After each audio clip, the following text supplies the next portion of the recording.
నువ్వు రాముడితో సంధి చేసుకో. నువ్వు రాముడితో సంధి చేసుకోవడం నాకు చాలా ఇష్టమయ్యా. ఏ సీత కోసమై రాముడు నీ మీద దండెత్తి వచ్చాడు. నువ్వు సీతను పట్టుకొచ్చావు ఎవరూ లేని సమయంలో, వచ్చి లంకలో పెట్టావు. రాముడు వానరులతో కలిసి శతయోజన విస్తీర్ణమైనటువంటి సముద్రం పైన ఒక సేతువు నిర్మాణం చేసి సేతువు మీద తన సైన్యాన్ని తీసుకొచ్చి లంకాపట్టణం బయట భాగంలో ఉన్నాడు, యుద్ధానికి పిలుస్తున్నాడు. ఇప్పుడు ఈ చర్చ నడుస్తుంది. అసలు ఎప్పుడో తీసుకెళ్లి సీతనిచ్చేస్తే ఏ గొడవ ఉండేదిగా, ఇంత పరిస్థితి దాకా వచ్చింది. ఇప్పుడు ఎవరి పాత్ర ఏమిటి అనే చర్చ నడుస్తుంది. శత్రువు బయట కూర్చున్నాడు వచ్చి. శత్రువు ఏమైనా సామాన్యుడా, బలవంతుడు, ఎవరిని బ్రతకనివ్వడు అన్నాడు మాల్యవంతుడు. సీతని అతనికి ఇచ్చేసేయడం మంచిది. అసలు ఈ ఎప్పుడో చేయాల్సిన పని.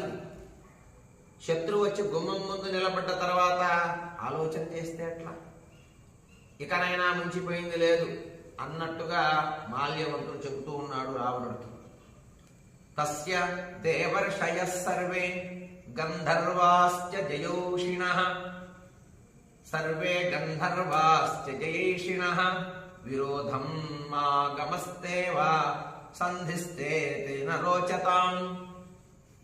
రావణ, దేవతలు, ఋషులు, గంధర్వులు వీరందరూ రాముడికే జయము జయము అంటున్నారయ్యా.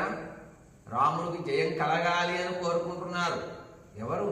ఋషి మండలి, దేవతా మండలి, గంధర్వ జాతి అందరూ కూడా రాముడికి జయం కలగాలి అని వాళ్ళంతా కోరుకుంటున్నారు. మరి జయం కలగకుండా ఉంటుందా? రావణుడికి జయం కలగాలని కోరుకునేవాళ్ళే. ఒక్కసారి నువ్వు ఆలోచించు. రాముడితో విరోధం మంచిది కాదు. మనకి విరోధం పెట్టుకోకు, సంధి చేసుకో.